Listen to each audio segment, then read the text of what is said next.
అయితే ఇక్కడ చూస్తున్నారు కదా, మన ముదల్ నియోజకవర్గం కాంగ్రెస్ పార్టీ ఇన్ఛార్జ్ మాజీ శాసనసభ్యులు శ్రీ భోస్లే నారాయణరావు పటేల్ గారి చేతుల మీదుగా దాదాపు ముదల్ నియోజకవర్గంలో ఉన్నటువంటి 60 మంది లబ్ధిదారులకు దాదాపు 20 లక్షల రూపాయల సీఎం రిలీఫ్ ఫండ్ చెక్కులను ఇవ్వడం జరిగింది. ఇక ఈ కార్యక్రమంలో భాగంగానే వివిధ రోగాలతో బాధపడుతూ హాస్పిటల్లో డబ్బులు లేక అప్పో సొప్పో చేసుకొని అక్కడ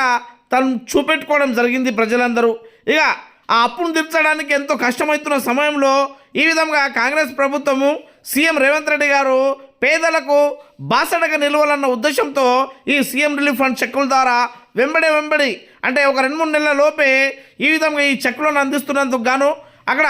వచ్చినటువంటి లబ్ధిదారులందరూ ప్రత్యేకంగా ధన్యవాదాలు తెలపడం జరిగిందన్నమాట. ఇక ధన్యవాదాలు తెలపడే కాదు, ఇక్కడ నారాయణరావు పటేల్ గారు శ్రద్ధ తీసుకొని హైదరాబాద్ తీసుకెళ్లి ఆ సీఎం రిలీఫ్ ఫండ్ వచ్చే విధంగా కృషి చేసినందుకు గాను